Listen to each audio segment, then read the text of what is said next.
Welcome back. This short video is just to tie up some of the loose ends from our last video. Fortunately, Athearn did have available an exact replacement for the defective decoder that I had. They also had in stock some of the other little bits and pieces that went missing during the rebuild process. So that took a little while to get to me through USPS here in Canada. But I did receive it last week, and this video shows the last few steps needed to get numbers 76 and 81 back in service.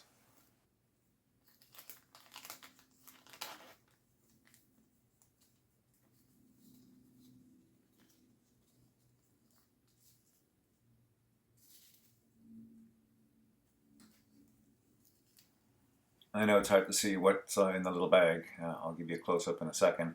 It's basically the windshield wipers and the wind deflectors on either side of the cabs.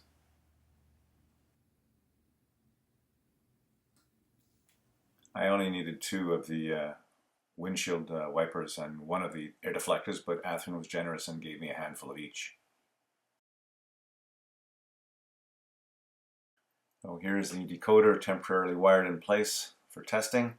One of the dangers of removing and replacing your shell constantly is that parts fall off. So you can see the plow had popped off, just needed to be glued back on. Well, here we are. It's the moment of truth. Power on. Whoa, look at that. That shouldn't happen. Let's try that again.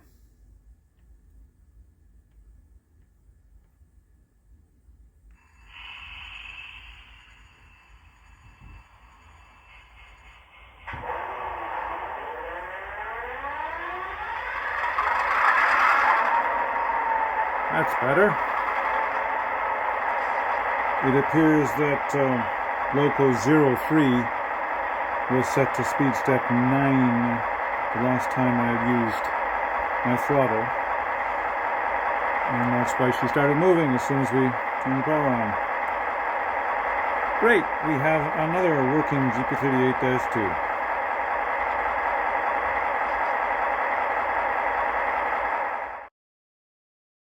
I don't know if I mentioned it in the last video, but I use two different KD couplers for this installation. Because of the snowplow in front, I use the long shank coupler for the front and the regular shank coupler for the rear end. So that's numbers 156 for the long and 158 for the regular. These are the semi-scale heads with the whisker centering pieces. I know I mentioned this in the last video, but I don't think I provided a good enough view of it. But you can see here that the replacement fuel tank had to be notched because of part of the frame casting that juts down into the fuel tank area.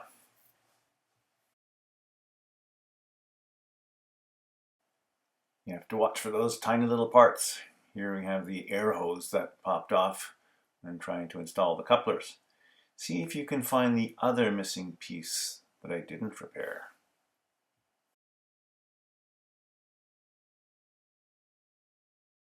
I used Microscale's Crystal Clear as an adhesive for the windshield or wind deflectors because it doesn't craze the plastic and you can see through the clear section.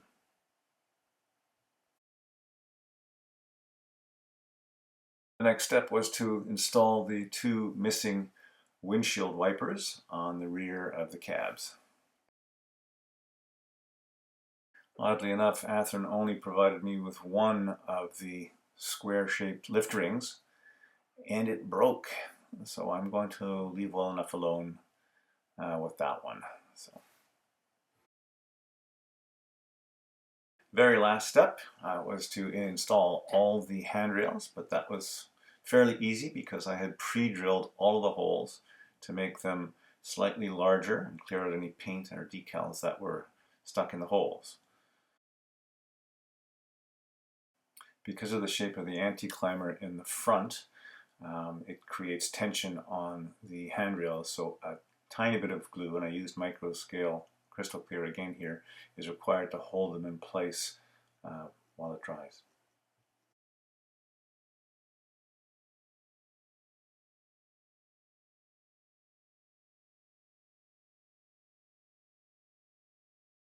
Yes, that's right. Whatever it was that fried the decoder also blew all 4 light bulbs. Fortunately, I had quite a few extra bulbs left over since I did not use the ditch lights that came with the original locomotives. That's the good news. The bad news is complete disassembly was required, including the very, very difficult to disassemble cab. It took the better part of an hour to get these 2 lugs to release while trying desperately not to damage the paint or the details of the cab itself. Fortunately, the only damage was the air deflectors had come off, but those were easily re-glued back in place.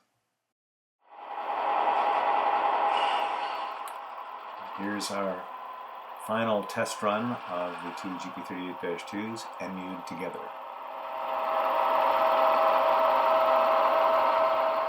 This is before making CV adjustments for sound volumes.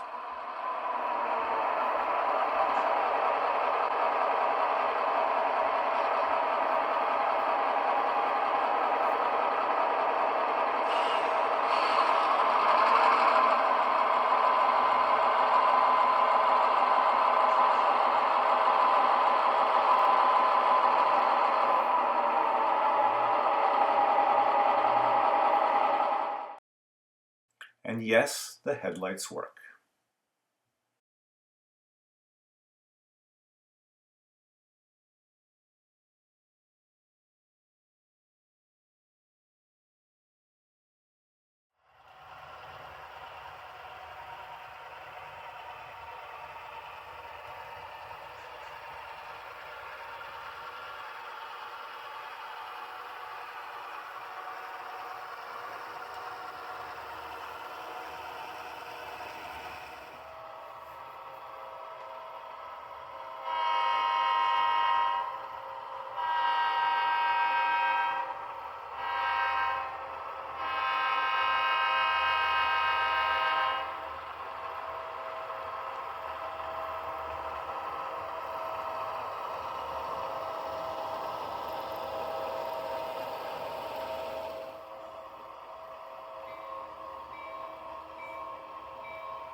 Tune in to our next video where we put these 2 units to work and make them earn their keep.